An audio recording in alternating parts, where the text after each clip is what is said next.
Lei Complementar 150 de 2015, a chamada nova Lei dos Empregados Domésticos. Este é o tema que nós abordaremos hoje.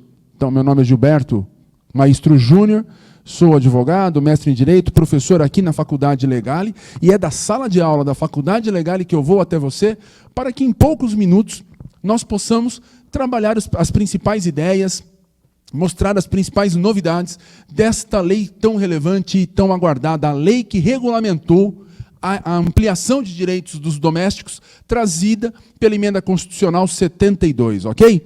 Então, sem mais delongas, convido você a ir para a tela para acompanhar algumas projeções que nós ofertaremos, ok? Então, a partir de agora, vamos para a tela.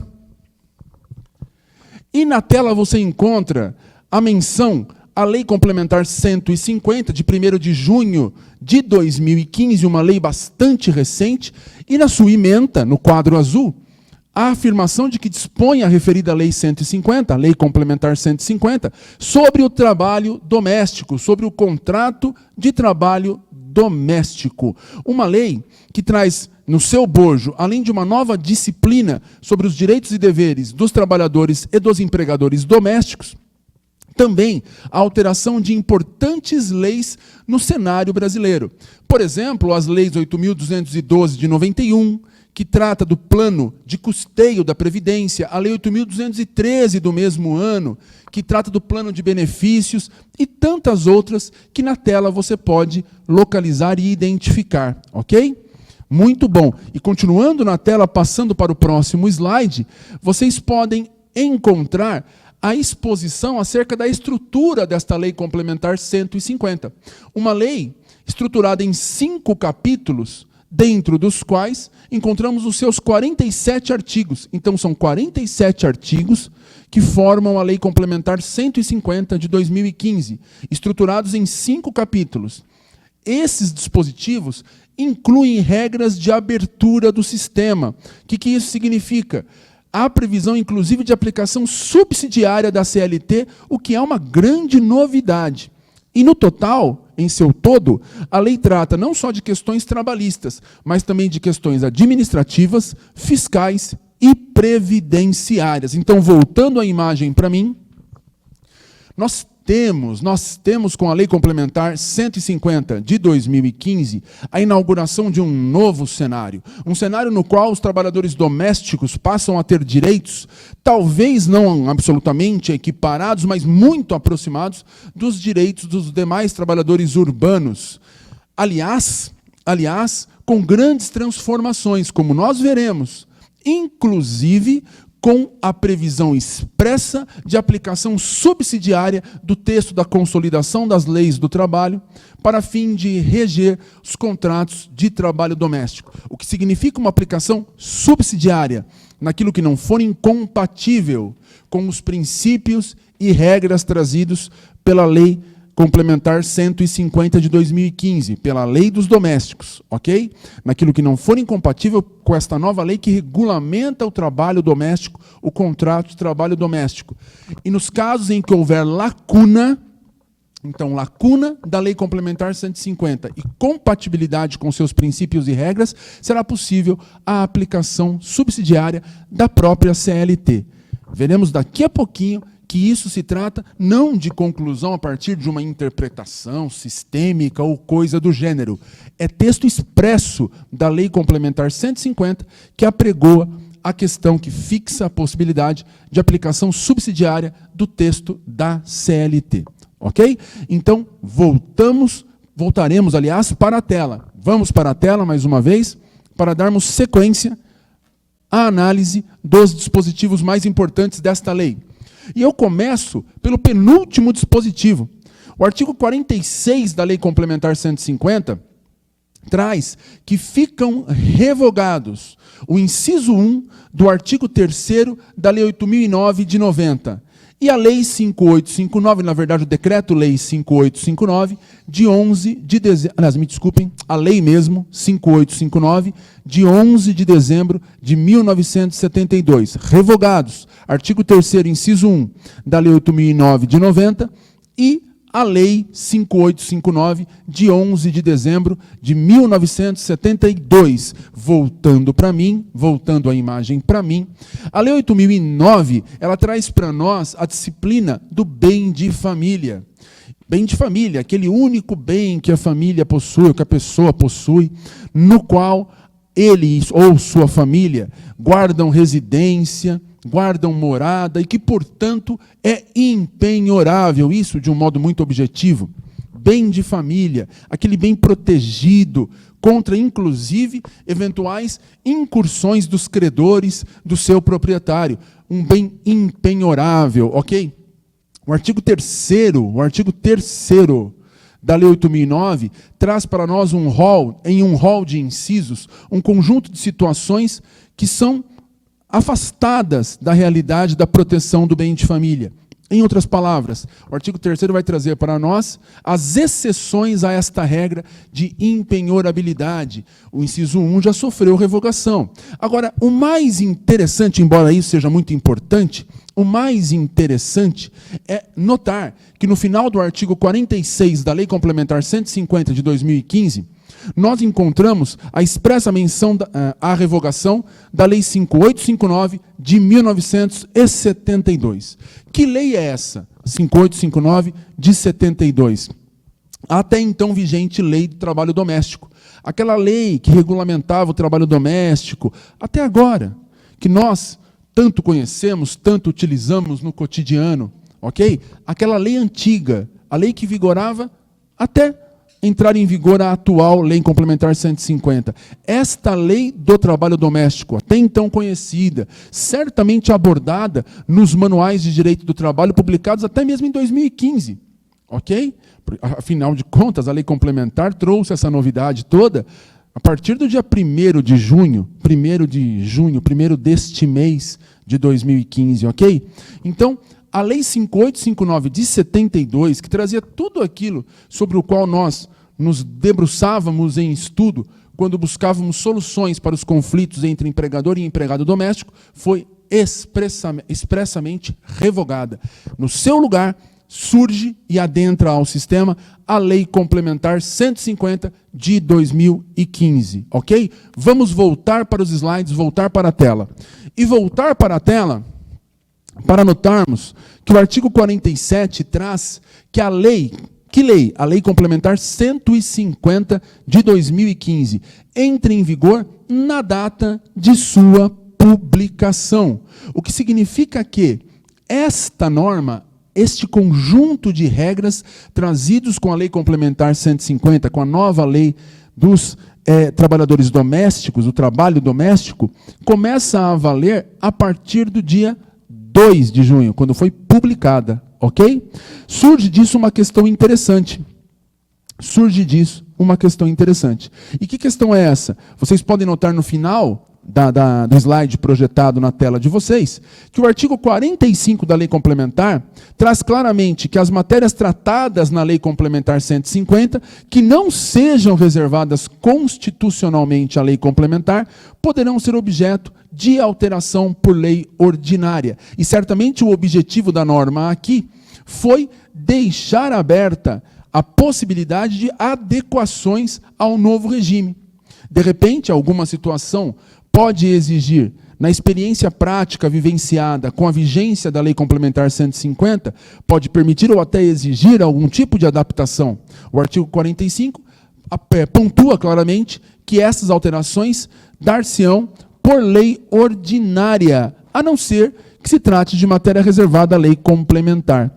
E a primeira questão que entra aqui para nós, e peço para voltar a imagem para mim, voltando a imagem para mim, a primeira questão que passa a bater a nossa porta, então, é a seguinte: todos os novos direitos regulamentados ou garantidos na Lei Complementar 150 de 2015, todos os novos direitos trazidos com a nova lei dos domésticos, do trabalhador doméstico, do trabalho doméstico, eles passam, então, a ser efetivos, a poderem ser exigidos a partir do momento em que foi publicada esta lei, a partir, então, de junho, dia seguinte a sua promulgação, dia 2, será que a partir desta data já começam a ser exigíveis todos os direitos garantidos na nova lei dos domésticos, na lei complementar 150?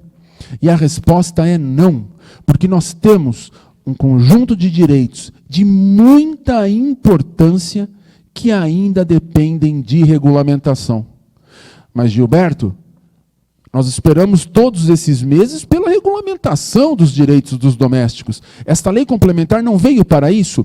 Veio, e o fez em grande quantidade, o fez de modo bastante abrangente.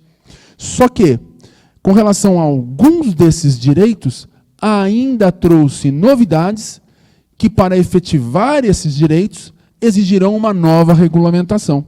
Vamos ver do que eu estou falando? Convido vocês a voltarem os olhos novamente para os slides. Vamos para a tela com os slides. E passando aqui, nós encontramos, nos artigos 31 a 35 desta lei, a disciplina do que se chamou de simples doméstico. A imprensa tem chamado isso de super simples doméstico. Ok? Em suma, esses 5 artigos explicam para nós, regulamentam a ideia de uma simplificação procedimental para recolhimento de contribuições previdenciárias, tributos e FGTS, no que tange aos contratos de trabalho doméstico. Notem que o artigo 31 traz para nós que é instituído um regime unificado de pagamento de tributos, de contribuições e dos demais encargos do empregador doméstico, simples domésticos. Só que na parte final do artigo 31, até destaquei em vermelho para vocês, nós encontramos que o legislador ressalvou que este regime unificado de pagamento deverá ser regulamentado no prazo de 120 dias, a contar da entrada em vigor desta lei. Quando que a lei entra em vigor? Na data de sua publicação, artigo 47, já entrou. 120 dias, então, que já estão correndo, já estão fluindo, para que haja regulamentação do super simples. E voltando a tela para mim, notem bem, novamente comigo aqui, o que nós temos hoje, portanto, é que esse sistema de recolhimento unificado, a que chamou o legislador de super simples, ele ainda depende de uma regulamentação. Qual o prazo para isso? 120 dias contados da entrada em vigor da nova lei dos domésticos. Ok? Muito bom. Prazo, portanto, que já está fluindo, dias que já estão sendo contados. E aí a pergunta, ora, mas, Gilberto, pelo que eu entendi, vai haver uma forma unificada de recolhimento de contribuições previdenciárias, tributos, a questão do fundo de garantia, é isso? Não, sem dúvida. Numa guia única, um pagamento unificado. Como é que isso vai funcionar? Bem, depende de regulamentação. Mas algumas linhas já foram bem traçadas pelo legislador no próprio texto da Lei Complementar 150 de 2015. Vamos, resumidamente, pontuá-las para depois passarmos os olhos rapidamente nos dispositivos legais pertinentes. De início, o que fez na prática o legislador? Possibilitou ao empregador a promoção de um recolhimento em guia única de 20% sobre o salário base do empregado, ou sobre o salário do empregado, ok? Da base de cálculo das verbas pertinentes, ou seja, sobre 20% sobre as verbas salariais pagas ao empregado. Sabemos que as verbas trabalhistas podem ser salariais ou indenizatórias, e que são as verbas salariais que compõem base de cálculo para fundo de garantia, contribuição previdenciária e tributos em geral, imposto de renda, inclusive, né? Aqui, quando nós falamos do super simples, nós estamos pensando mais diretamente na contribuição previdenciária, nós estamos pensando também diretamente na questão do seguro acidente do trabalho, estamos pensando também diretamente na questão da multa de 40% sobre o saldo do fundo de garantia para a hipótese de dispensa sem justa causa e no próprio fundo de garantia. Tudo isso vai ser unificado e pago de uma única vez, em uma única guia. Este é o sistema do simples. Para simplificar mais ainda a explicação e talvez o entendimento daqueles que nos acompanham, o que vai ser feito é o recolhimento de 20% pelo empregador sobre estas verbas de natureza salarial pagas ao empregado no período. Por que 20%, Gilberto? Explico. Fundo de garantia, 8%. Peço que vocês procedam à soma. 40% sobre o saldo do fundo de garantia. Isso representa, no final das contas, 3,2% por mês. 3,2% por mês. Ao invés de usar um sistema parecido com o que se dá com os trabalhadores urbanos, os demais trabalhadores regidos pela CLT, pela própria Lei 8.036 de 90, a Lei do Fundo de Garantia, o que fez o legislador na Lei Complementar 150? Ele impôs ao empregador que mês a mês já proceda ao depósito dessa multa. Mas como assim, Gilberto? Depositar a multa devida para caso de dispensa sem justa causa, os 40% sobre o fundo, mês a mês? Isso não é pago ao final, se houver dispensa sem justa causa? Sim, mas no caso do doméstico, o legislador impôs que se faça mês a mês. Eu deposito os 8% e 40% sobre isso. Quanto que dá 40% sobre isso? 3,2%. Todo mês. Para onde que vai esse valor pertinente à multa, esses 3,2% sobre as verbas de natureza salarial do período percebidas pelo empregado? Vai para um fundo. E se o empregado for dispensado sem justa causa, essa multa de 40% sobre o fundo que ele tem direito de receber, vai ser paga diretamente, extraindo-se os valores deste fundo para o qual foi destinado. De modo que o empregador, ao dispensar o empregado sem justa causa, não vai ter que desembolsar mais 40%, porque ele já foi mês a mês fazendo este pagamento ao longo do contrato de trabalho. O que acontece, de repente, se o empregador não dispensar o empregado sem justa causa? Houver pedido de demissão, ou uma dispensa por justa causa até, hipóteses nas quais não há direito à multa de 40% sobre o fundo. Nesse caso, os valores poderão ser levantados pelo próprio empregador ao final do contrato. Mas ele vai desembolsar mês a mês os 3,2%, além dos 8% do fundo de garantia. 8 mais 3,2, 11,2. Ok? Muito bom. Mais 0,8% referente ao seguro contra acidente do trabalho. O empregado passa também a ter essa cobertura, o empregado doméstico. Seguro contra acidente do trabalho, 0,8%. Então, 11,2 mais 0,8, 12%. Gilberto, mas você disse que eram 20% o valor a ser recolhido? Sim. De 12 para 20, faltam 8. 8% contribuição patronal previdenciária. Mas, Gilberto, a contribuição patronal previdenciária não é de 12%? Pois é, o legislador diminuiu para 8%. Para 8%. Então, contribuição previdenciária, 8%. Mais 8% de fundo de garantia, 16%. Mais 0,8% referente ao seguro contra acidente do trabalho. Mais 3,2% da antecipação mensal dos 40% devidos a título de multa, na verdade, uma indenização por dispensa arbitrária ou sem justa causa. Totaliza-se 20%, ok? Super simples. Como que tudo isso vai acontecer? Opa, a forma de operacionalização desse recolhimento, etc. e tal, depende de regulamentação. Parte final do dispositivo salientado, do artigo 31, e nós temos que aguardar os tais 120 dias para ver como que vai funcionar. E aí a pergunta prática. Quer dizer, então, que enquanto a coisa não vier a ser regulamentada, enquanto o Super Simples não encontrar essa regulamentação prevista na parte final do artigo 31 da Lei Complementar 150, eu vou fazendo os recolhimentos como sempre se fez, como se faz com o trabalhador, com os contratos de trabalho urbano regidos pela CLT. É assim que funciona? Será? Vamos voltar para a tela, voltar para o slide. E a gente vai ver que não. Por quê? O artigo 34 traz no parágrafo 7º que o recolhimento mensal, mediante documento único de arrecadação, aquela guia única que eu acabei de falar para vocês, e a exigência das contribuições, dos depósitos e do imposto, ou seja, o recolhimento mensal e a exigência, portanto, torna-se exigível nos valores definidos nos incisos 1 a 6 do caput do artigo 34, grifei, somente serão devidos após 120 dias da publicação desta lei. E por que isso? Porque primeiro tem que regulamentar. Após a regulamentação é que esses valores passarão a ser devidos. O artigo 34 é de clareza total para nós.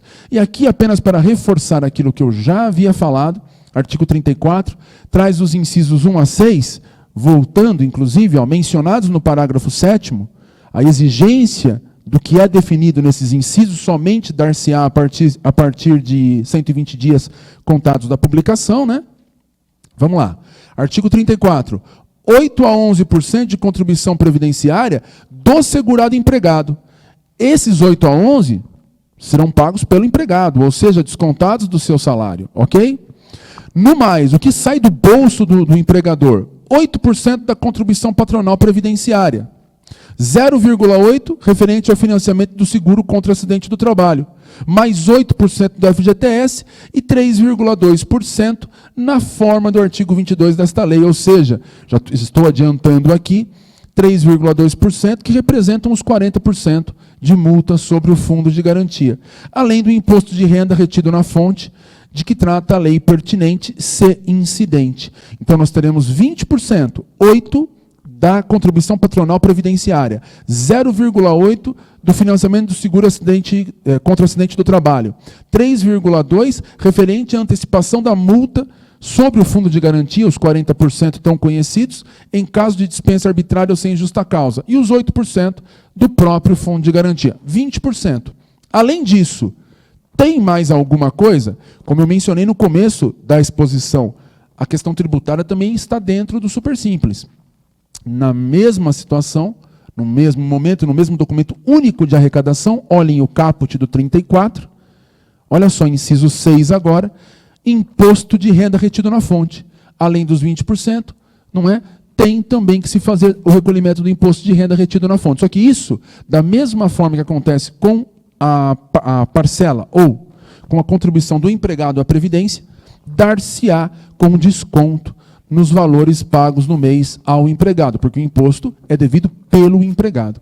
Então, voltando à tela para mim, nós temos esta explicação acerca do Supersimples e o esclarecimento de que 120 dias, a contar da publicação da lei, marcarão um período importante de regulamentação do procedimento do Supersimples doméstico, ou do Simples doméstico, como prefere o legislador, como traz a Lei Complementar 150 de 2015, nos artigos 31 a 35, e a partir de então, em documento único, a coisa funcionará da forma que foi aqui apontada, ok? Vamos voltar para a tela para analisarmos outros direitos. Estou voltando para os slides. Fundo de garantia é devido ao empregado, artigo 21, trazendo para nós como vai funcionar, inclusive, a questão do fundo de garantia. E aqui eu te aconselho a clicar no seu botão de pause e ler com calma o artigo 21, para depois dar continuidade ao acompanhamento dessa exposição. Muito bom, então voltando.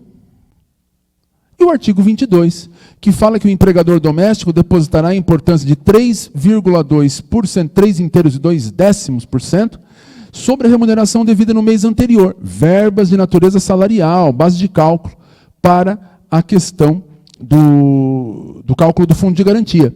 Esses 3,2%, repito, representam 40% de 8%. Significa uma antecipação mensal dos 40% que serão devidos em caso de dispensa arbitrária ou sem justa causa.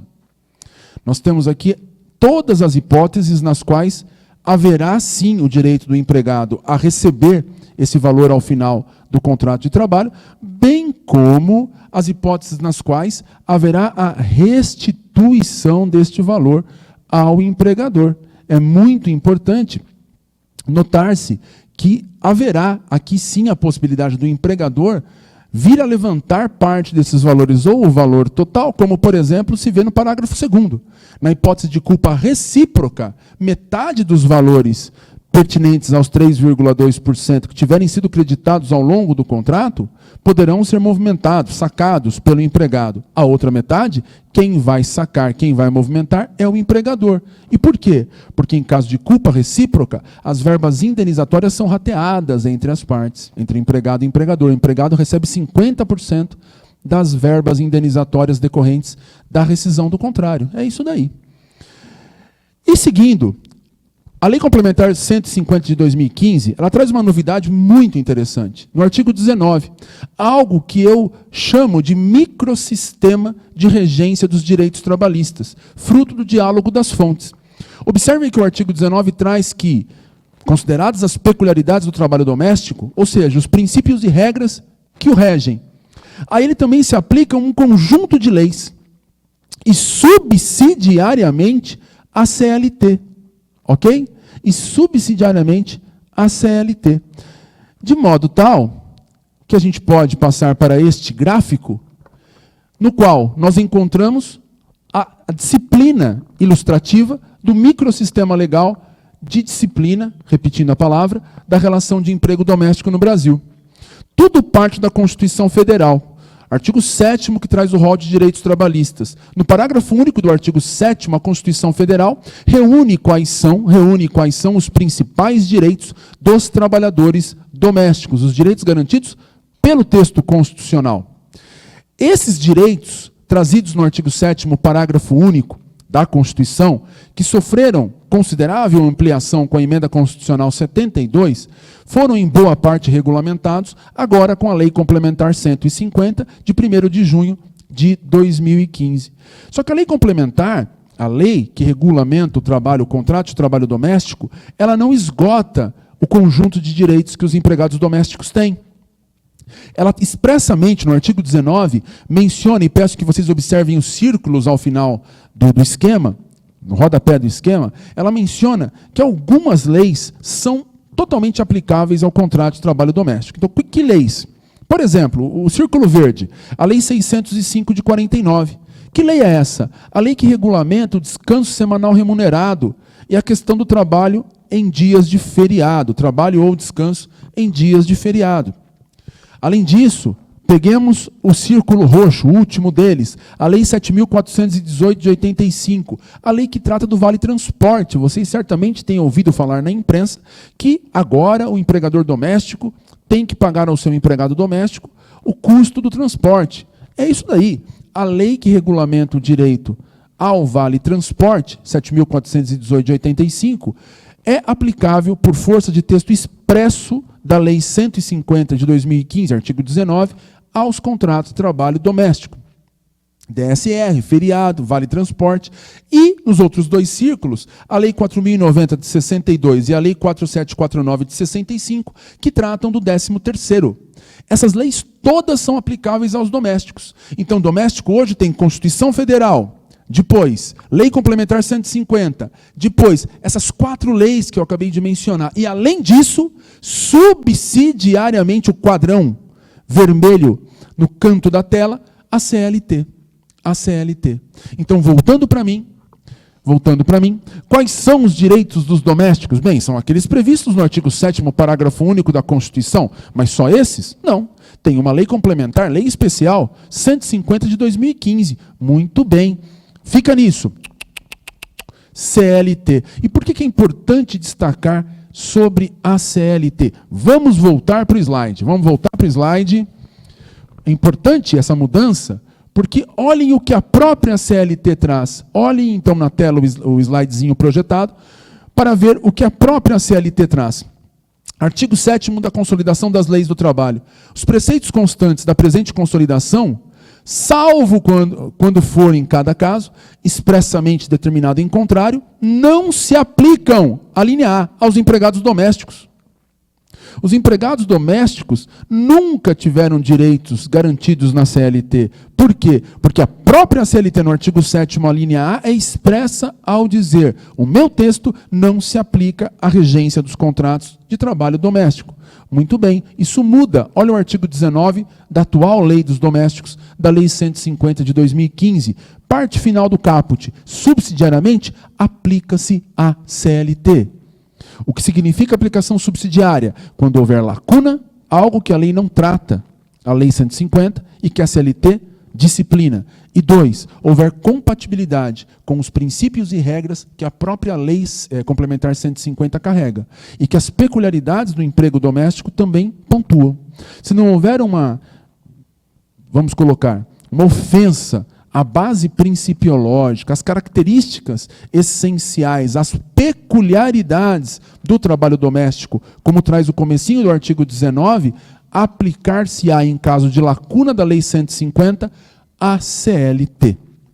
Parágrafo único é interessante e fala da questão do vale-transporte, dizendo que poderá ser substituído pela concessão mediante recibo pelo empregador ao empregado dos valores suficientes para que o empregado adquira as passagens necessárias ao custeio daquilo que ele vier a gastar no deslocamento da casa dele ao trabalho e do trabalho para casa. Ou entrega vale-transporte nos termos da Lei 7418 de 85, artigo 4º, ou dá o valor, entrega o valor pertinente ao custo desse deslocamento. Então, passando aqui os slides, o artigo 7º, CLT dizendo que ela não se aplica, mas o 19 mudando isso, de forma a validar este esquema que eu preparei aqui para ilustrar e tornar mais fácil o entendimento do que eu chamo de microsistema legal de disciplina da relação de emprego doméstico no Brasil.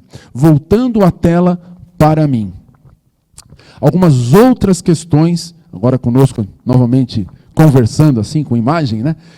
Notem, ideias interessantes, importantes e que devem ser consideradas quando se analisa os novos contextos trazidos pela Lei Complementar 150.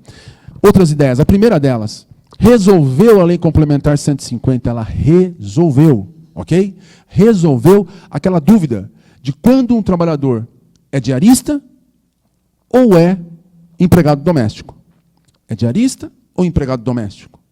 Normalmente, essas discussões se desenvolvem com base no número de vezes que a pessoa vai à casa do seu empregador. É muito comum a discussão em ações trabalhistas em que se pleiteia o reconhecimento de vínculo de emprego, né, e nas quais também a contestação traz a afirmação de que não se trata de um vínculo de emprego, aquele que uniu o reclamante e a reclamada, mas sim uma relação de trabalho autônomo, porque o trabalhador seria diarista. É muito comum que a decisão acabe se pautando no número de vezes em que esse trabalhador frequentava por semana a casa do seu empregador, ok? Muito bem. Como é que a jurisprudência trata dessa questão? A jurisprudência é difusa. Vamos encontrar julgados nos quais o tribunal reconhece que 2 dias na semana são suficientes para reconhecer vínculo. São em menor número, mas existem. Muitos julgados que com 3 dias na semana reconhecem o vínculo. Outros tantos que apenas com 4 dias na semana vão reconhecer o vínculo. E nós temos julgados até atuais, no sentido de que ou trabalha todos os dias ou não tem vínculo. E por que isso? Porque a lei dos domésticos, a lei 5859 de 72, ela sempre trouxe muito claro que a característica do emprego doméstico está, dentre outras, na continuidade da prestação de serviços. E a doutrina, bem como a jurisprudência, não raro, diferencia essa continuidade daquele requisito que traz o artigo 3º da CLT, né? A não eventualidade. No trabalho urbano regido pela CLT, o requisito para a configuração da relação de emprego não é continuidade, é não eventualidade. O trabalho não pode ser eventual. Aquilo que não é eventual é diferente daquilo que não é contínuo, segundo muitos doutrinadores e muitos julgadores, muitos juízes. Portanto, este debate do que seria o conceito de continuidade, o que vem a ser trabalho contínuo, bem como a análise de caso a caso, sempre fez com que nós tivéssemos que conviver com uma certa incerteza, olha que expressão horrível, né? Certa incerteza, com um grau elevado de incerteza, porque não havia um critério rígido definido acerca desta questão da continuidade e do número de vezes que um trabalhador deveria laborar na semana para caracterizar o vínculo de trabalho doméstico. Muito bem. O que fez a lei? Lei Complementar 150. Criou esse critério. Mais de 2 vezes na semana, há vínculo de emprego. Até 2 vezes na semana, não se fala em vínculo de emprego. Mais de 2 vezes, há vínculo de trabalho, há vínculo de emprego, melhor dizendo, doméstico, ok? Tudo bem? Resolveu a dúvida. Então, eu vou convidar vocês a voltarem para a tela para que a gente primeiro passe rapidinho por algumas ementas, mostrando como que a jurisprudência realmente oscila né, ou oscilava acerca dessa questão, para que na sequência nós possamos ver a solução dada pelo artigo 1º da Lei Complementar 150 de 2015, ok? Então vamos lá, vamos para a tela. E na tela, vocês vão encontrar, por exemplo, uma decisão de 13 de fevereiro, de 2015. Olhem bem o textinho da ementa, né? Dizendo o quê? Que diarista, aquela pessoa que trabalha 2 vezes por semana é diarista, já que a Lei 5859 de 72, que regula o trabalho doméstico, fixa no artigo 1º como um dos elementos para a sua configuração a continuidade, não a não eventualidade, a continuidade na prestação de serviços. Trata-se de uma imposição rigorosa, que uma vez não caracterizada, afasta a condição do trabalhador de empregado doméstico. Aí vem a conclusão. A prestação de serviços de diarista em apenas 2 dias da semana não caracteriza a tal continuidade e afasta o vínculo de emprego doméstico. Outra decisão, também recente, de 10 de fevereiro desse ano. Vínculo de emprego, trabalho doméstico, admitida a prestação de serviços, compete ao reclamado a prova do fato impeditivo do direito da autora. E aí a parte mais importante. Comprovada a prestação de serviços 2 dias por semana, como diarista, não se conhece a condição de empregada doméstica, pois ausente a continuidade. Vamos lá. Vínculo de emprego, diarista, decisão de janeiro desse ano. O artigo 1º da Lei 5859 de 72 exige para a caracterização do empregado doméstico que os serviços sejam de natureza contínua. De fato, a condição de diarista não se equipara à condição de empregada doméstica. Tem a questão da continuidade, como nós já falamos. Portanto, diante da própria petição inicial, labor 3 vezes por semana, que eu coloquei em vermelho, em negrito, para destacar bem, 3 vezes por semana. O período declinado referente à existência de vínculo empregatício não pode ser reconhecido. Os 2 julgados anteriores, sinalizando que 2 vezes por semana não eram suficientes para caracterizar um trabalho contínuo. Este terceiro julgado não vislumbrou em 3 dias semanais de labor a tal continuidade. Situação que já passa a ser um pouco diferente com a nova lei. Este julgado, relação doméstica diarista, ausência de continuidade. A caracterização do vínculo empregatício está condicionado à presença, à verificação desta continuidade. E aí vem a conclusão na terceira linha, olha. A realização de trabalho durante alguns dias da semana, coloquei em vermelho, 3 dias na semana, não caracteriza, afasta a tal continuidade. Outro julgado. Conquanto a lei atual não estabelece o número... A lei atual não, a lei revogada, né? A lei anterior, 5859 de 72. Não estabelece o número de dias que o trabalhador doméstico tem de prestar seus serviços para ser alçado à categoria de empregado doméstico. Certo que há de se distinguir, com muita cautela, os empregados domésticos dos diaristas. Para tanto, podemos nos valer de alguns quesitos. Entre esses, a frequência com que a prestação de serviços desse último se dá ao mesmo tomador. Então, a lei não estabelece o número de dias, mas este é um critério interessante, é o que diz aqui o julgador. Se ela ocorre em dia certo, pré-determinado, ou se há flexibilidade, podendo variar de acordo com a semana. Comprovado o descomprometimento do trabalhador quanto ao dia da semana, bem como quanto à frequência, impõe-se reconhecer a sua condição de diarista. O que nos coloca em dúvida é o seguinte, então quer dizer que, a contrário senso, um dia na semana, sendo o dia certo, caracterizaria então um vínculo? Olha como são vários julgados com critérios diferentes, hein? E aqui, o último deles que eu quero destacar. Explica-se tudo o que eu falei, e na última linha, olha só, caracteriza o referido vínculo, penúltima linha, referido vínculo de emprego doméstico, somente se caracteriza se a prestação de serviços ocorrer dia a dia, sem interrupção no curso da semana. Esse último julgado, que é de janeiro de 2015, todos os julgados do TRT de São Paulo, considerando que se um dia da semana não tiver trabalho, não há continuidade, não tem vínculo. Mais de 2 tem. 3 não é o suficiente, tem que trabalhar todos os dias. E um penúltimo aqui que dá a entender que se for um dia na semana, mas um dia certo, poderia se pensar em vínculo de emprego. Ou seja, uma confusão.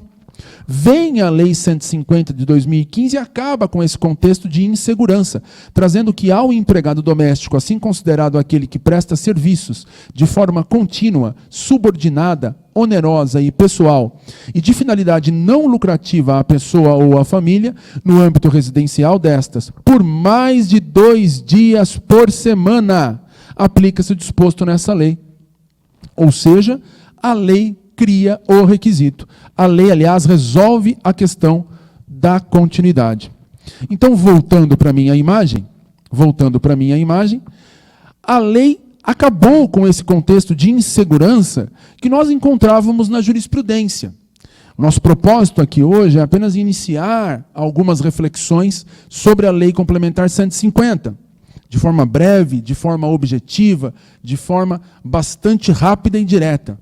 Mas nós não podemos deixar de centrar um pouco de atenção a essa primeira questão trazida no artigo 1º, artigo inaugural da Lei Complementar em Estudo. E por quê? Porque talvez seja uma das mais relevantes. Afinal de contas, os critérios fixados em doutrina e jurisprudência exibiam-se tão díspares, como foi provado aqui com julgados recentes do mesmo tribunal, que muitas vezes pessoas em situações absolutamente idênticas tinham sua sorte quanto ao reconhecimento de serem ou não empregados daquele que se beneficiava dos seus serviços. Em suma, pessoas em situações absolutamente idênticas, ok?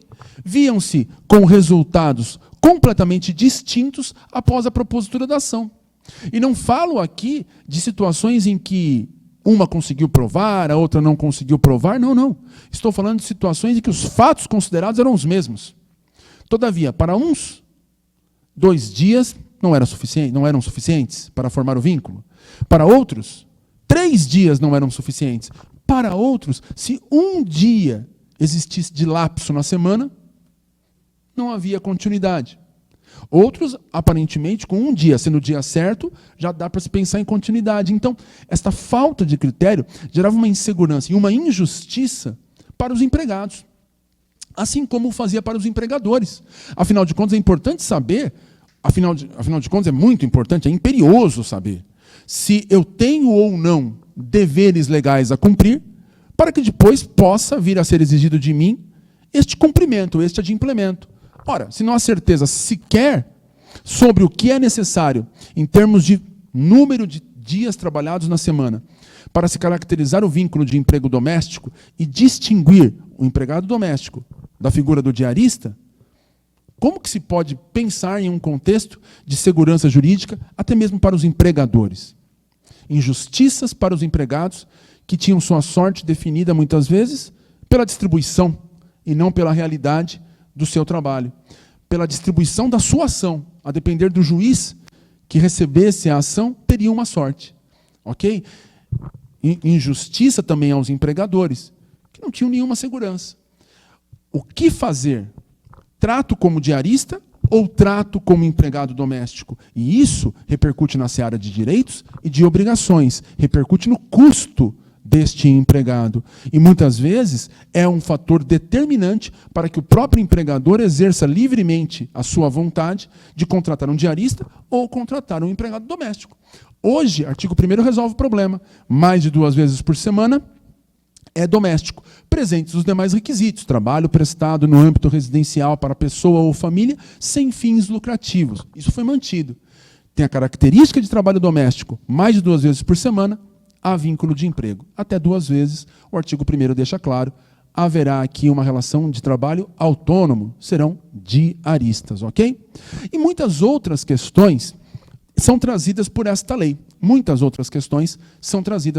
Por exemplo, as horas extras foram regulamentadas, inclusive com previsão de banco de horas. Banco de horas, a possibilidade de regime de compensação de horas. A lei traz para nós, a Lei Complementar 150, que as primeiras 40 horas extras trabalhadas no mês podem ser compensadas se havida a compensação no mesmo mês.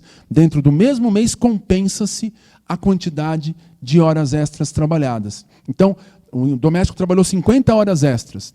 Se ele compensar as 50 horas extras, ok? No mesmo mês, tranquilo, está tudo certo, pode-se dar a compensação total das horas extras trabalhadas. Agora, se não houver a compensação no mesmo mês, as primeiras 40 horas extras deverão ser pagas ao empregado. Somente o que exceder poderá ir para o tal banco de horas, para o sistema de compensação, que aí sim pode se estender até 1 ano. Questões outras, como adicional noturno. Aliás, voltando, regime de compensação expressamente previsto na Lei Complementar 150, podendo ser estabelecido por acordo individual. Aqui não há discussão.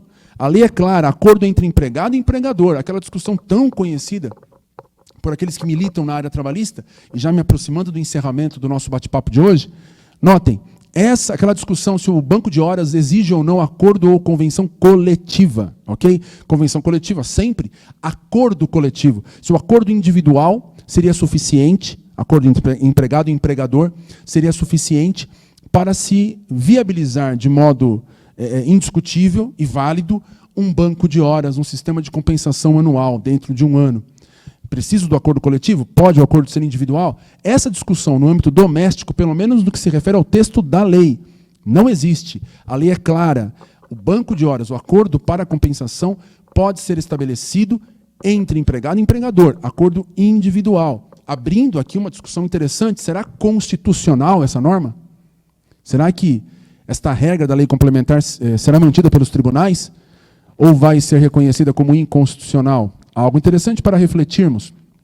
Como falei, adicional noturno, horário de trabalho noturno. Outras questões, como trabalho em dias de feriado ou trabalho no dia de descanso semanal remunerado, como que funciona? O trabalho das pessoas que moram no local em que prestam seus serviços domésticos. Como que fica, no período de descanso, a contagem das horas? Como que fica o sistema de controle de horário, que é obrigatório também no âmbito do trabalho doméstico? E já vou dizer, pode ser feito por meios mecânicos, manuais ou eletrônicos. Como que se dá isso? Questões práticas pertinentes a isso. E muitas outras questões. A lei realmente esmiuça diversas questões pertinentes a novos direitos e a direitos que já eram garantidos antes aos empregados domésticos. Então eu te convido para ler a Lei Complementar 150 de 2015. Todos vocês devem ler essa lei. E mais do que isso, eu convido você a continuar acompanhando aqui o Legale, continuar pesquisando no YouTube acerca dos vídeos disponibilizados pela Faculdade Legale sobre diversas questões importantes do direito e, principalmente, convido você a vir à Faculdade Legale. Aqui na Rua da Consolação, 65, Faculdade Legale tem uma série de cursos à sua disposição, cursos rápidos, cursos de um pouco maior extensão, cursos de pós-graduação lato sensu, em diversas áreas do direito. E, dentre esses cursos, uma série que será dedicada ao trabalho doméstico. Nós, com este encontro mais curto, buscamos apenas introduzir a questão a você, trazer a você um pouquinho do conhecimento estrutural, básico e inicial sobre a Lei Complementar 150 de 2015. Outras aulas serão ministradas dando continuidade à análise da lei, e você terá acesso a muitas delas. Agora, se você quiser acompanhar um curso completo, estruturado sobre esse assunto, venha para a Faculdade Legale, consulte o que o Legale pode oferecer a você em www.legale.com.br, ok? Eu agradeço a sua atenção, espero ter despertado sua curiosidade nesse primeiro encontro sobre a nova lei dos domésticos. Digo que teremos outros dando continuidade a diversas questões, e assim me despeço, agradecendo sua atenção e desejando a vocês que Deus abençoe a todos e uma boa rotina, uma boa continuidade dos seus afazeres. Um grande abraço.